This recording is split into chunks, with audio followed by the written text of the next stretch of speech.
permission from the masters, Your you Honor, know, from court. Your So, Honor, this is not a hearing about whether that rule applies or not. This is a hearing about an injunction against harassment that would force Mr. Brown to comply with those rules because of his disruptive and disorderly behavior in the court.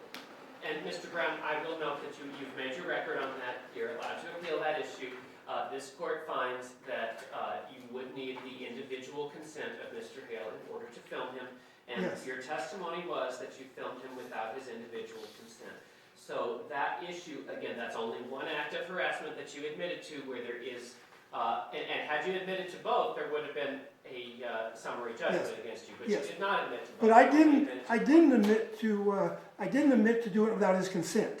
Because we got group consent on 2 occasions. On January 1st, where we saw him at the casino, he gave us consent to come in there. That's why we was there on the 2nd. And he gave us consent, group consent on the 2nd.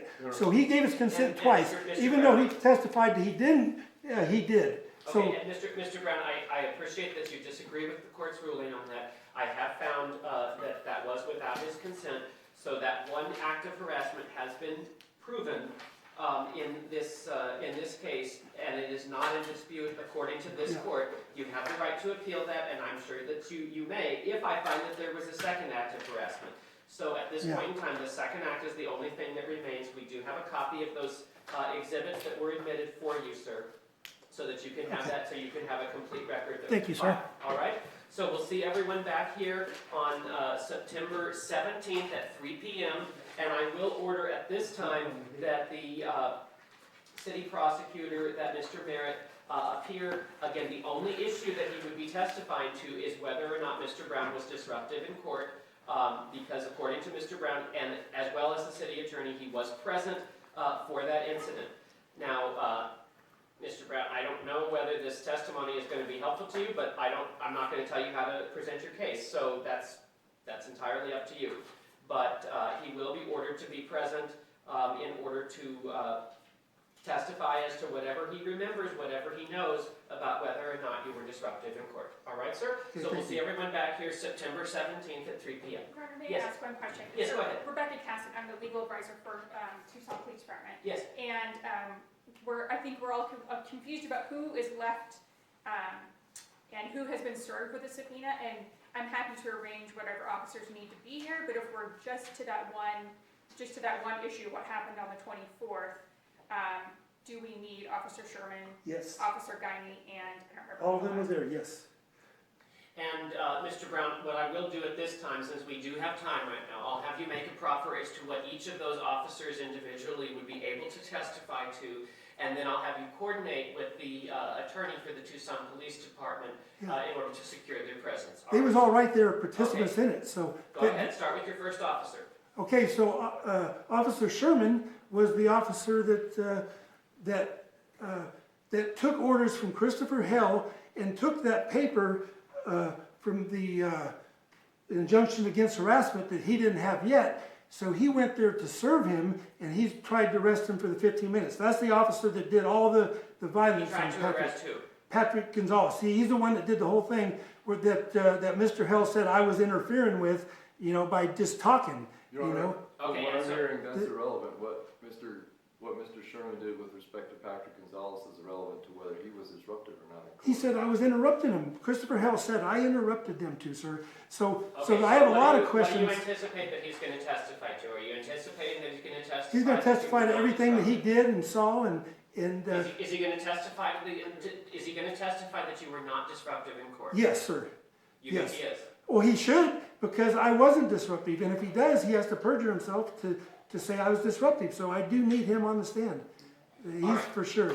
I find that officer is relevant. You may call him. What's your next officer? Our Officer Gunny. Officer Gunny is the guy that made the decision that I was disruptive when he talked to Sergeant Sherman. I think Officer Gunny, he's the one that did come in and take me out, but he came at the tail end.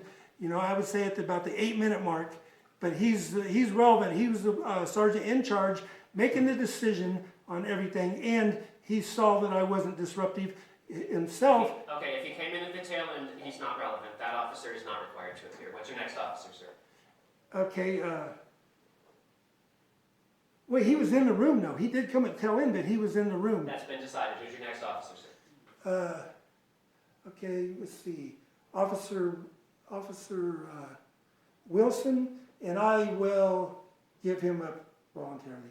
Okay. He came in with Sergeant Gunny at the tail end. So if you're Okay. gonna rule that way on that, I'm sure. Okay, and who's the next officer, sir? Let's see, Wilson. I got Did you need a Larry. minute to review your notes? I'm not trying to rush you. No, I'm good. Okay. So Larry was here there for the whole thing, pretty much. He came in there with Officer Sherman, and then Alan Merritt, and then and all my other witnesses. You know, they don't need subpoenas. I mean, they're going to be here.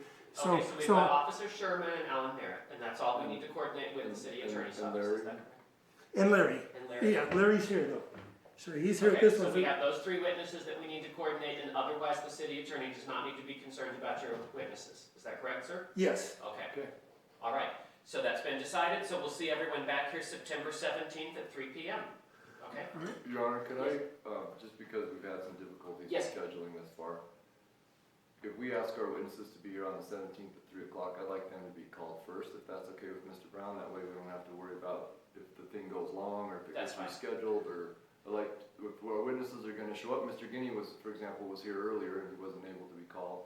I understand. If we can get witnesses here, I'd like them to be, you can decide how he wants to order his witnesses, but I would ask Mr. Brown to concede that if those witnesses show up, they get called first, and we'll deal with them first. And Mr. Brown, because these witnesses may be very busy, and I'm not saying that your other Yes. witnesses are not busy, they are as well, I understand that.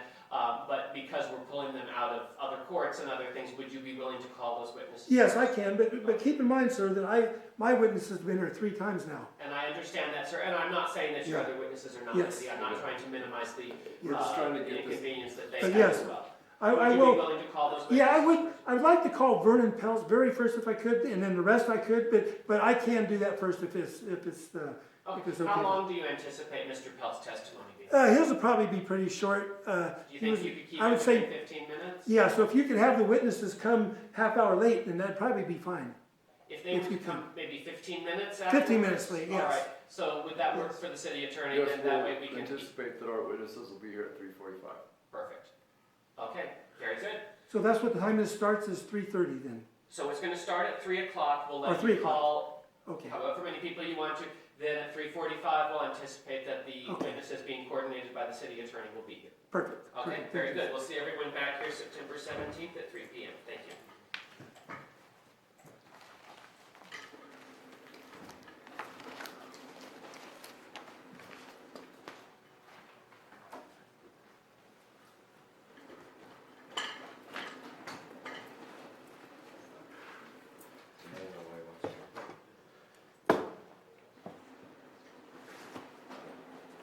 Good luck.